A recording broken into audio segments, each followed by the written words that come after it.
Valsts nodrošinātā juridiskā palīdzība noteiktām iedzīvotāju grupām ir pieejama bez maksas.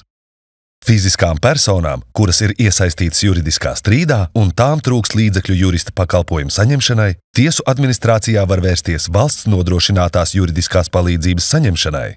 Administrācija norīko juridiskās palīdzības sniedzēju un apmaksā sniegto juridisko palīdzību noteiktajā apjomā. Kādos gadījumos var saņemt valsts nodrošināto juridisko palīdzību?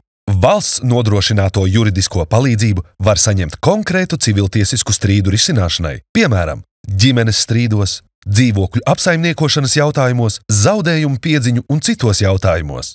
Administratīvajās lietās bāriņtiesas lēmumu pārsūdzībai par bērnu tiesību un tiesisko interešu aizsardzību pārsūdzēšanas ietvaros. Satversmes tiesas procesā, ja persona ir iesniegusi konstitucionālo sūdzību Satversmes tiesā un Satversmes tiesa ir pieņēmusi lēmumu par atteikšanos ierosināt lietu, kā šā lēmuma vienīgo pamatu norādot juridiskā pamatojuma neesamību vai tā acīmredzamu nepietiekamību prasījuma apmierināšanai. Vienā no vissvarīgākajām tiesībām cilvēkiem ir savu tiesību zināšanā. Piemēram, man bija viens gadījums, kad mēs ļoti veiksmīgi palīdzējām Ukrainas sievietei, kurai ir kopīgs bērns ar Latvijas pilsoni. Starp bērnu vecākiem bija ļoti nopietns konflikts un nesaskaņas par bērnu. Pat notika pretiesiska bērnu izvešana no pastāvīgas dzīves vietas valsts.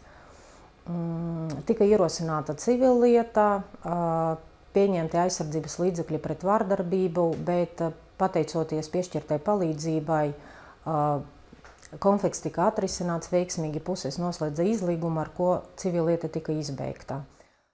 Viens no tādiem, kas man nāk prātā, varētu būt fiziskās personas maksātnespējas process, kur bez juridiskās palīdzības iesaistes šos procesus ir vienai fiziskai personai atrisināt diezgan sarežģīti.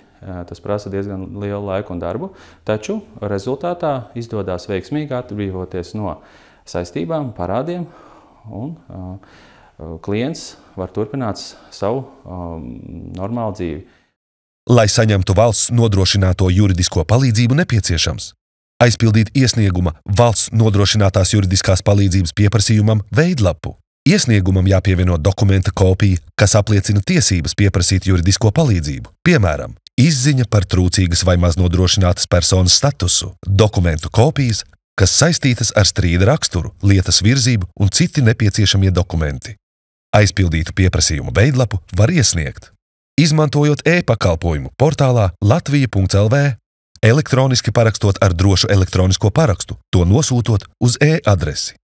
Elektroniski parakstot ar drošu elektronisko parakstu, to nosūtot uz elektronisko pasta adresi pasts@ta.gov.lv. Nosūtot pa pastu tiesu administrācijai. Klātienē tiesu administrācijā.